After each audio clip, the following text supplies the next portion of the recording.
Hello everyone, welcome to the session Engineering Materials.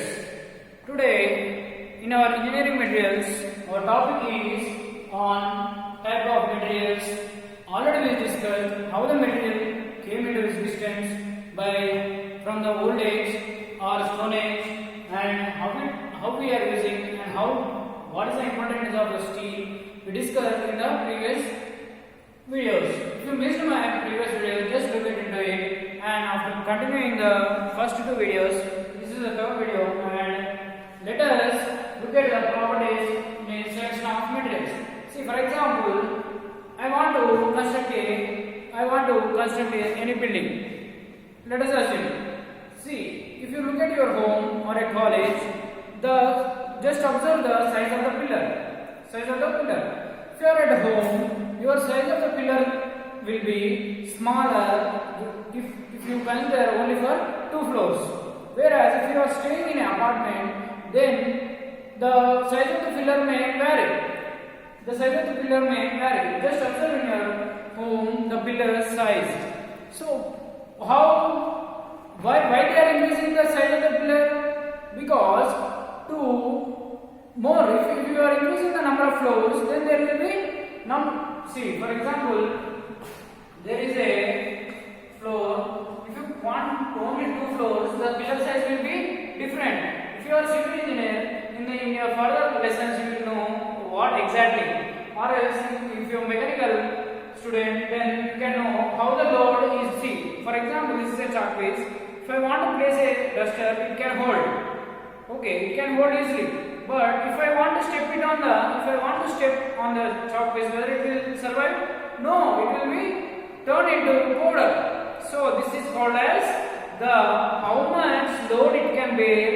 It is called as strength. Okay. Now selection of materials. In selection, what we have to know?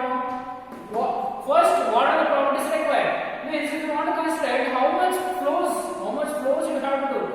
That in that manner, we have to check properties required. Properties required means if the more number of flows, then you have to take thicker material, thicker iron. Okay, next. And if you want to construct or design a body of the car or the vehicle, it should not be very thick. It should be very light, or else like that. What are the requirement? The properties required. Next, previous experience. So, for example, I used a thin sheet for the car. For designing a car, I used a thin sheet. But what happened when it crashed? When I checked for a crash test, as you are known, before releasing any vehicle, they will do a crash test. So, up to how much crash the certain vehicle is upstanding. So, how much it is tolerating, like that. So, from previous experience, if the material which we choose properties, first we thought we need 1 ton of iron, but it is not sufficient. So, by previous experience, we can change the next material. So, more toughness. Next, availability. Okay, even though you thought from previous experience, you thought to increase the length of the rod as more than what is available in the market. No, that is not possible. So, we should change availability also. And one more thing. Okay, is it available? And but the cost is very high. So, what we have to do, we should also consider cost. See, for example, iron is more stable, means it can hold more. But whereas mild steel, if you consider mild steel, which is very tougher, which we have already discussed in the previous video, the high carbon steel means it is having more carbon and it can cut the iron pieces. If you are having iron rod, you want to construct a building, then for exact whatever the pillar length is 2 meters. But the iron rod which we took from the shop, it is 3 meters. What we have to do? We have to cut. For cutting the iron rod, we need a steel which is high mild steel, so that it is cutting. But the cost of the mild steel is very high. So we cannot use mild steel in constructing a house. It is used only for cutting the iron pieces. Like that. So we have to consider cost also. Next, processing method. So even though all is available, but we should know what are the processing method, how to construct, or else how to design a car. We have to know that also before selecting a material. So this is about selecting the materials. Now let us look at into the mechanical properties. Let us look at into the mechanical properties.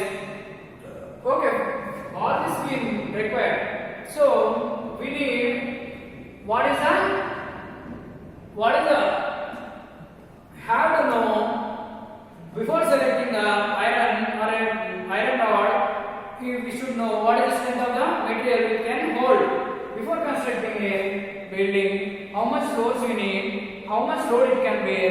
That is strength. So let us look at into the strength. Strength means ability of a material to resist loads without failure. Without failure. See, this duster is there. If I hold some load up to some certain level, it can hold. But if I increase more than my weight, then what happens? It immediately breaks. So up to how much load it is bearing, it is known as strength. The strength of the duster, or else the strength of the chalk piece. If I press, it can hold. But if I keep my foot on the duster, it easily turns into powder. So that is called as strength. Means up to which it can hold the load without failure. It is called strength. Okay, in the strength we have, what is the strength? See, for example, this duster is there, or else this chalk piece is there. Now let me give you an example.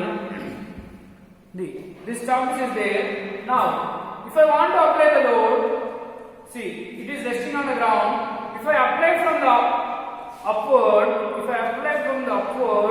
then what happens? It is under compression. It is under compression. So that this strength is called compressive strength. This strength is called compressive strength. See, for example, this is the load which we are applying, and this is the object. This is the ground, and this is the object. This is the object. We are applying a load. This is load, some certain load. So this becomes under compression. So this is called as compressive strength. Okay. Now, if I want to see, this is, let us assume one bar is there and one hook is there. I already explained you how this materials, low carbon steel material. In that, what I said, a crane carrying a car body. Similarly, this is the type of front crane hook which is holding a load, Now, if you observe, this is load acting on the crane hook. Crane hook or a hook which is fixed. A hook which is fixed to a one bar. Then there will be due to load, and here it is fixed. Here some load is acting. What happens here? Tensile strength acting on the hook. This is, if it is in the form of one is fixed and some load is acting downwards, then it is called as tensile strength. And if you want to put a load from the top and if the object is under compression, then it is called as compressive strength. Okay, now next the strength is shear strength. What is shear strength? Shear means, what do you know? Shear means just tearing off. See, for example, let us assume this is one block and this is another block. This is one block and this is another. These are attached with a screw nut. This is attached with a screw nut.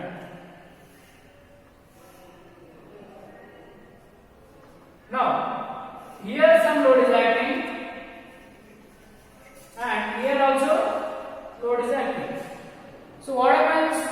Here some load is acting, then there will be shearing off. This bolt will be sheared in this way and in this way, and there will be a crack in this bolt. So such type of force, such type of strength is called as shear strength. Shear strength. Okay. So what is strength? Strength, ability of a material to resist loads without failure. Ability of a material, if I want to press also, if I apply load also, should not get failure. Failure means should not break. That is called as strength. In strength, we have three types of strength. That is tensile strength, compressive strength, and shear strength. In tensile strength, what is this tensile strength? If the body is, if the crane hook is, some of the crane hook is fixed to a platform and it is fixed with a nut, then the load is acting. This is the load. This is the load acting downwards. Due to this load, there will be a in the form of pulling. So the load is pulling downwards. So some strength is developed in the hook.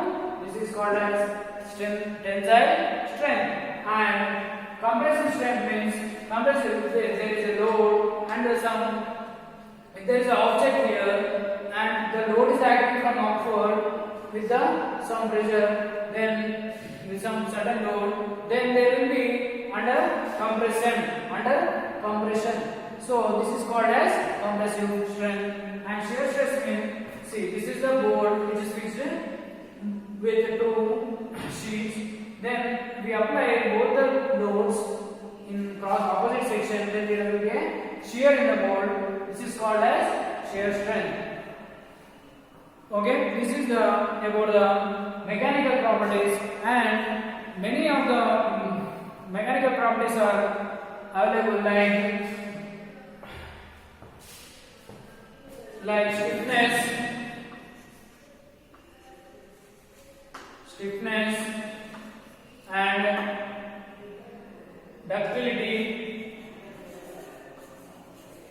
malleability,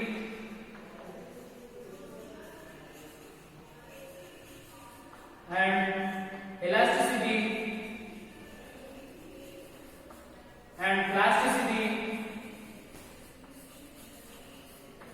and field strength, and so many are mechanical. Some few of the mechanical properties are there. We will discuss in the next video. Thank you, and don't miss my second video, next video in this mechanical properties of engineering materials. Thank you.